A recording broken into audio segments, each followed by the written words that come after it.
won't believe this one. My sister. She betrayed me in the worst way possible and embarrassed me on my biggest day. So what do I do to get a little bit of revenge? I decide to go to the police and reveal all the exploits she's been up to and get her arrested. I've always been very conscious about achieving greatness. This isn't because I want to be hailed as the savior of all men. I simply want to make an impact in the lives of folk. This made me really focused right from the start, and it somewhat affected my love life. I quickly ended my relationships with most guys in my college days, and beyond simply because I felt they had no ambition in life. I mean, I'm not willing to date someone whose lifestyle would not inspire me to do better. This desire of mine is a result of my parents' influence. My parents were what you would call model citizens in society. They practically lived their lives for folks. They were not poor. They could comfortably choose to train as many as our 4 children if they desired, but they just settled with giving birth to my sister and me. The rest of their funds went into helping to train other people's children. I studied mass communications in college, and it took me less than 2 weeks to get a job upon graduation. I began working with a media house in a different part of the city, and it's been 2 years now. All things are fine with me, but the current person of interest is my sister Sasha. Sasha is 2 years younger than me, but she was more fierce. She'd studied the same course which I did, and by all estimations, I could say that she's better than I am. Sasha always had a way with words right from our childhood days. It was considered wisdom to not get involved in an argument or a fight with her. She could turn your words against you and make you the villain. She was that good. During her days, she would often write an article in the school journal, and it usually raised dust. My younger sister recently graduated from college, and my parents have gotten her various job opportunities which she declined. They were not happy about it, and they called to ask me to speak with her. I knew something was wrong somewhere, because these jobs which my parents have gotten were high-paying jobs that any reasonable human being would jump at. I called my sister, but she was not talking much over the phone. I decided to invite her to come and spend a few days with me in the city, and I aimed to convince her to take up the job offer which was currently on the table. I have been talking with my boss in the media house about employing my younger sister Sasha, whom I was sure would be an asset to us. My boss was initially skeptical and unwilling as he noted that there was room to employ another staff, but he decided to try my younger sister out when I told him that she was way better than I was. My sister would be coming to my house next week, and I do hope I can make her see the reason. Update number 1. My sister has been staying with me at my place for the past 11 months, but she's not working at my place. I tried talking sense into her the first night when she came here. I told her about the job offer which was on the table just waiting for her to scoop it up. But my younger sister turned it down. She said she's not willing to work for anybody. Now, it's a good thing to desire to be your boss. That's what I call being ambitious, but ambition should be matched with wisdom. How can you say you don't want to work for anyone when you don't have an existing business or the capital to start one? I still try my best to make her see the need to pick up a job, which was being handed over on a silver platter to her, but she told me not to bother myself as she'd something up her sleeves. There was nothing more I could do. I went to work the next day, and I felt embarrassing just having to look my boss in the eye and tell him my sister was no longer interested in the job because she, quote, had something up her sleeve. Wow. I thought my sister was just trying to be lazy under the guise of having something up her sleeves, but she soon surprised me a month later when she took her writing skills online. She created an online blog called The Watchtower, which brings to the public notice the news of injustice done in society. Within a short while, her blog began going viral. People anxiously looked forward to her postings, and my sister remained anonymous in all of this. Nobody besides me knew the face behind the mask. I recently noticed that my sister was beginning to make costly expenses, and she was even planning on going and getting her own house. I'm not a child, neither am I a fool. There's no way someone would open a blog and make that kind of money my younger sister was making within just a few months. It got to the point where I could no longer ignore it, and I was forced to confront my sister one of those days. I questioned her sudden increase in wealth. She's always going to be welcome at my home, and she never stole from me, so there had to be an explanation. One that was reasonable. My sister claimed she was being paid by certain firms to run ads on her blog. I asked how these individuals and firms were able to make contact with her since no one knew the face behind the screen. It was then I learned that she opened up a business email to attach to her blog where she could chat with her clients whom she charged to run ads. And well, she was paid in Bitcoin. The essence of taking digitized payments was so that it would be impossible for anyone to get the details of her identity through crypto payment. How smart of her. I had believed my sister's explanation, but the incidents which later occurred caused doubt within me. Her blog soon became carrying articles that tarnished images of high-profile individuals in society. There was an uproar of some of these individuals, claiming to have been framed. We held an elder statesman came down to our studio where there was an interview that was held as a result of the various allegations which the Watchtower had published. These allegations were majorly centered around sexual misconduct, and the Watchtower had provided images to back up the claim. I sat in the studio while the older statesman debunked the claim, and said his enemies were probably trying to destroy his campaign to run for a political position. He made an open challenge to whoever was behind the blog post to come out and defend the claim, if the fellow was confident about the accusations. The interview was aired live from our studio, and while everyone was torn between believing the older statesman or the Watchtower that had given credible news in the past, well, I decided to confront my sister, who was the one who made the post.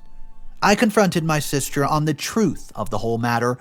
What could have prompted her to make such bold allegations against a man who I was certain did not know her from anywhere?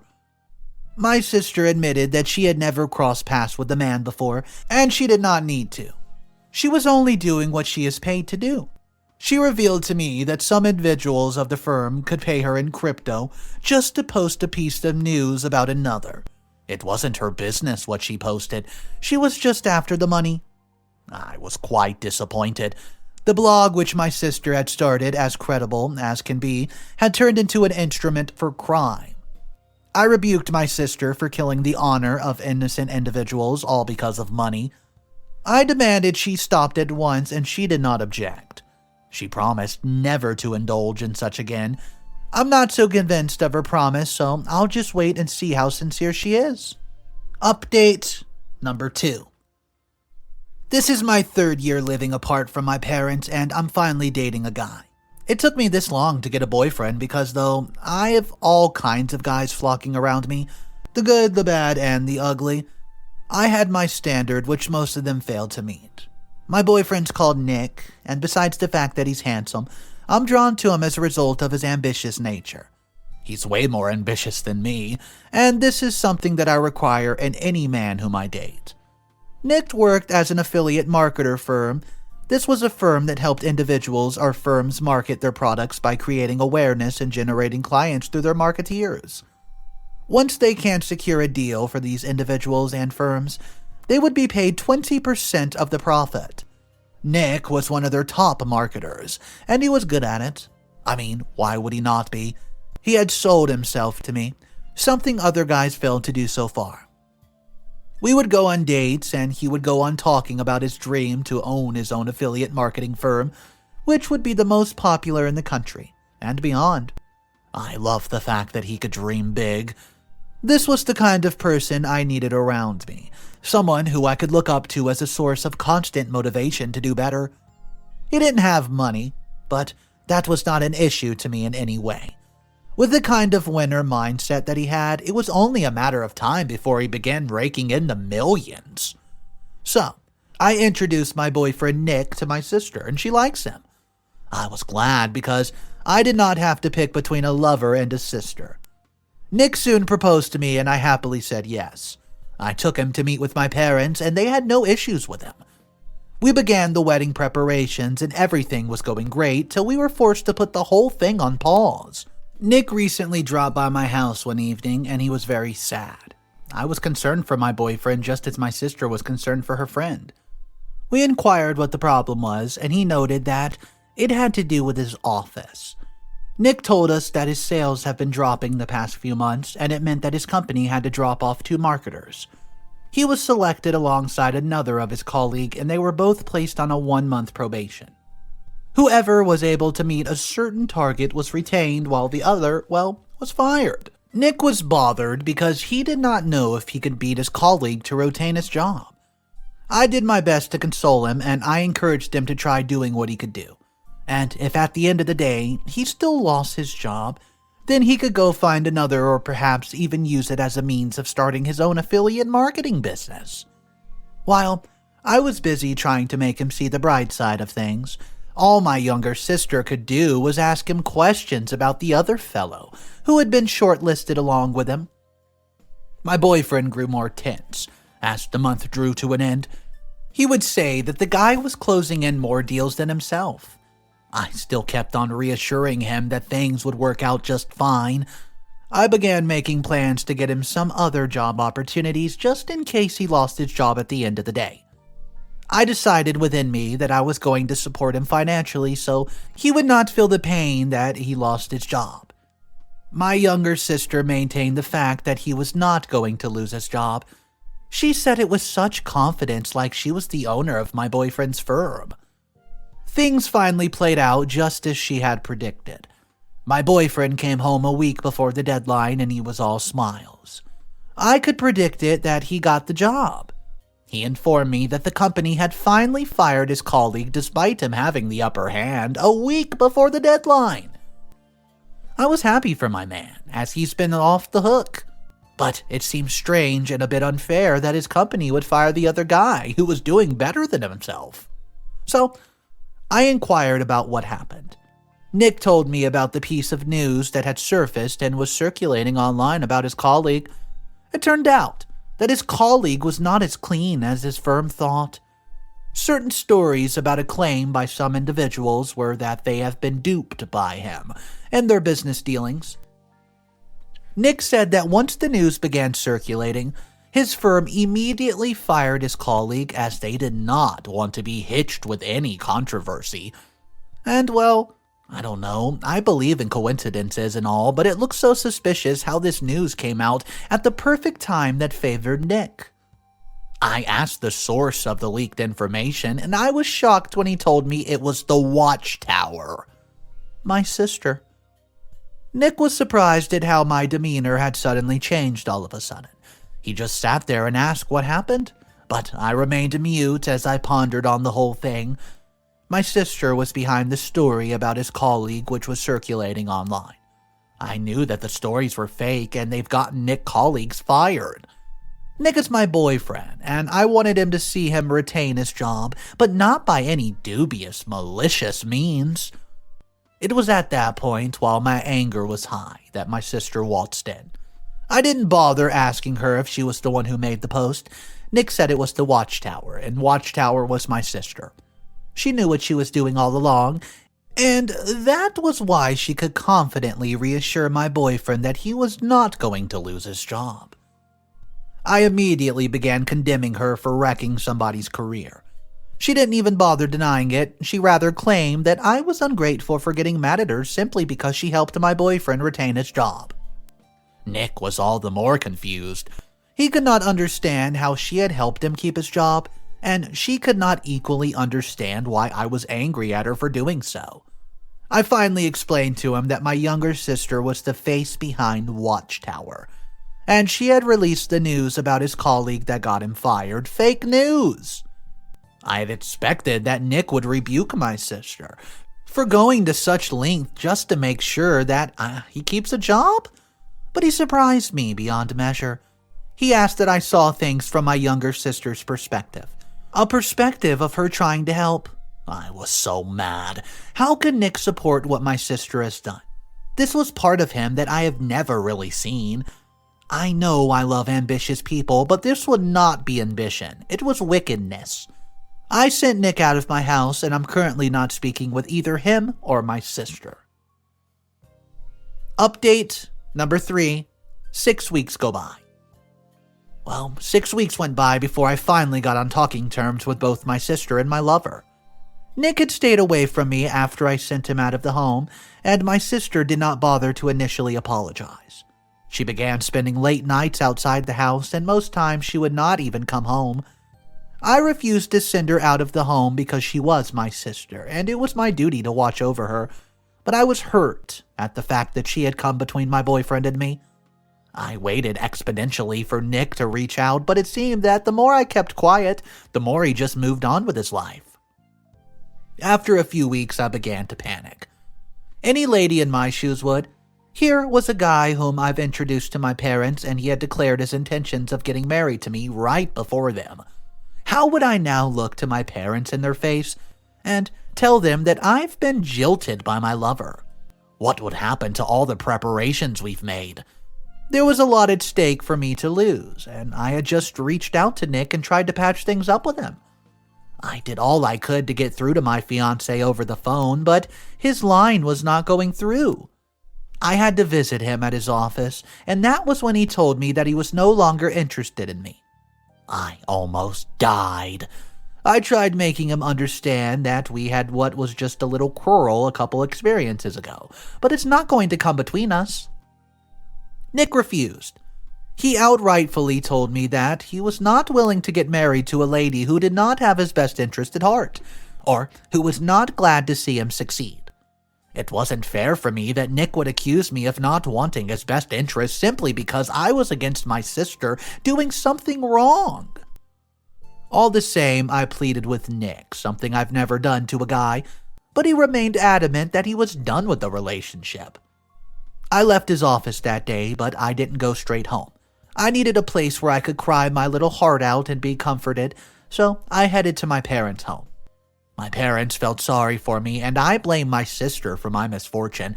I told them that my sister was the reason Nick broke up with me, though I did not mention the fact that she was into something criminal in nature. My parents were not having any of it.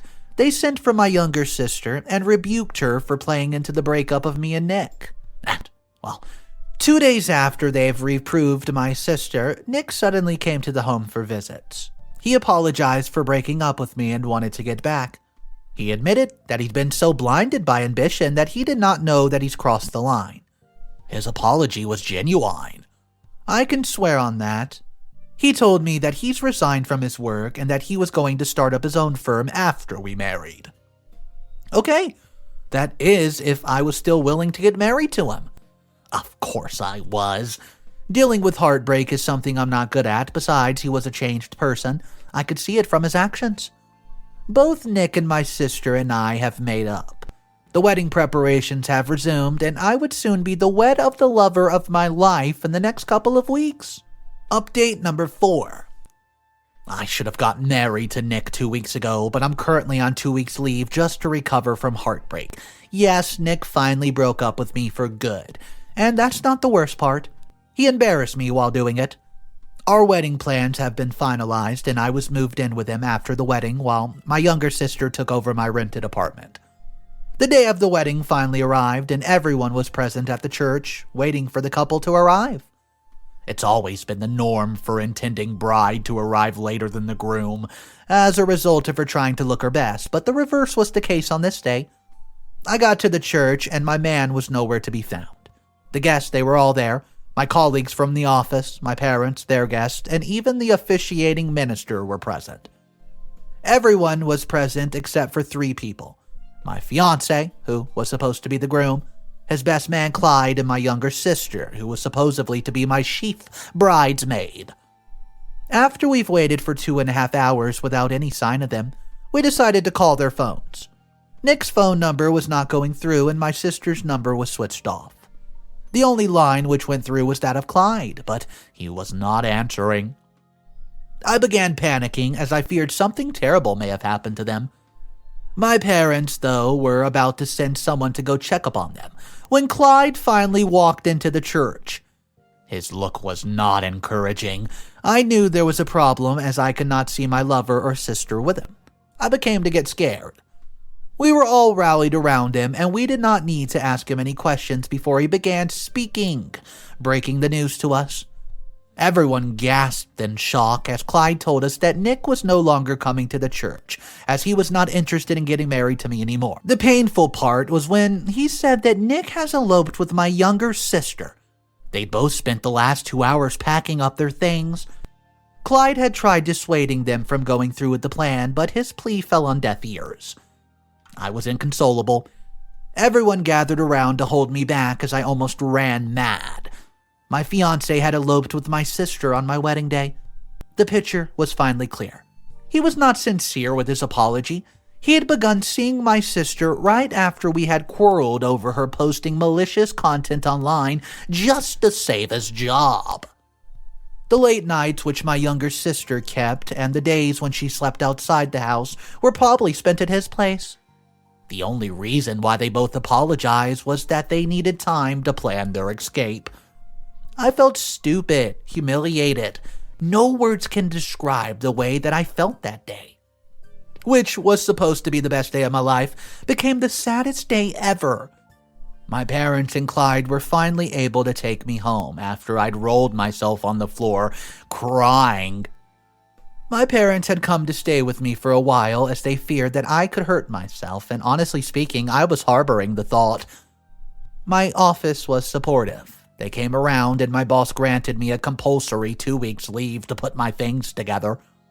These past 2 weeks have been helpful, and I've had Clyde to thank for all of it. He was always coming around just to check up on me, and most times he would take me out to see a movie just to get my mind off things, and by that, I mean the heartbreak. He's such a nice guy that I often wonder why he hadn't gotten attached to someone like Nick. I would be resuming work in 3 days, and I hope I'm strong enough to face the world. Update number 5, final update. 2 months have gone by since I resumed work, and a lot's changed since. I got a call while at work one day, and I was told it was an absolute emergency. My parents were having an altercation with Nick and my younger sister. My parents only waited for me to heal a bit before taking out their anger on my ex and their daughter. They pressed Clyde to give them the location of Nick and my sister. Clyde, he didn't want to at first, but he knew he was going to get onto the bad side of my parents if he didn't give up the details. Something he did not want, as he and I were becoming closer and closer. My parents wasted no time in going to Nick's home, where they were both staying together. They were not expecting my parents, and so when my sister opened the door, my mother immediately attempted to beat her like she was still the little girl of yesterdays. My father stopped my mother from inflicting bodily harm on my sister, while Nick called the police to quickly come over and make some arrest. Clyde called me to inform me that my parents have gone to my ex-lover's place, and it was certainly not to shake hands. Clyde picked me up at the office, and we both drove down to Nick's apartment. We got to Nick's place a bit late. The cops had already bundled my parents into their vehicle, and my shameless sister joined my ex, who is now her lover, to rain down abuse on them. It was pitiful. I honestly hope I never end up with a child as useless as my sister. My parents were filled with disappointment and anger. They likely thought that the going there and scolding my sister would likely get some sense in her head. Well, as the police drove off and Clyde and I had to follow after them, I could not let my parents sleep in jail after all. I did not bother looking at either Nick nor my sister. They weren't worth it. Clyde and I both arrived at the police station where my parents were detained for assault and battery. I bailed them out, and they swore my younger sister was dead to them. I told my parents to go home, just live their life. I assured them that I'm doing fine, and so they should not attempt to seek revenge for me. They're just too old for that. Clyde offered to drive me back to the office, but I insisted on going home. Even though I told my parents that I was doing fine, the truth of the matter was that I was boiling with rage. How could my sister become so stupid to the point of teaming up with an idiot called Nick to lock up my parents? Our parents. Her parents. My younger sister was dumb, and the painful part was that she was so stupid to even see it. I knew deep down in me that Nick had only left me for her because of what he could get from her, though I had no initial idea what it was.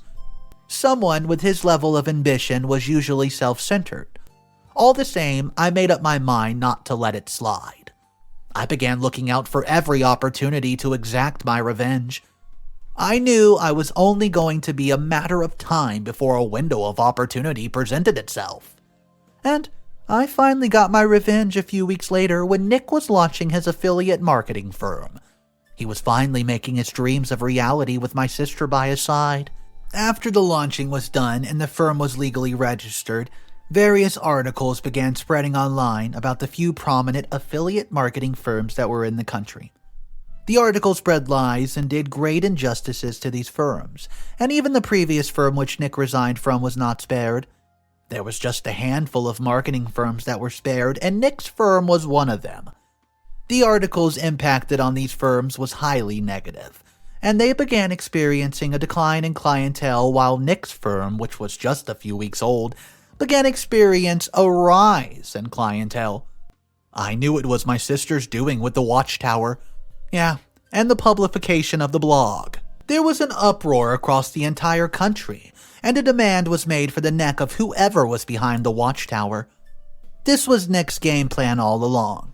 From the very moment he learned of how my sister had gotten his colleague fired, he began seeing her as an asset that could be used to build his firm. I knew it was time to act. I went to the police and acted as an informant. I told them that I suspected my younger sister was behind the Watchtower that had been releasing controversial articles about every individual in the news and firms for some time. The police granted me immunity for acting as an informant. They raided Nick's place and took my sister's laptop and computer. Upon investigation, they found my information to be true. Nick and my younger sister were both arrested, and it was just the beginning of their woes. I still had a lot in store for them.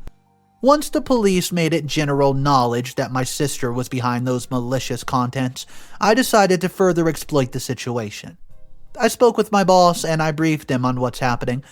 I was given time to go live on air where I would share in detail my ordeal with my sister.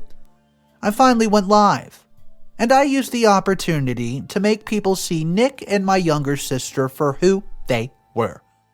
I left no stone unturned.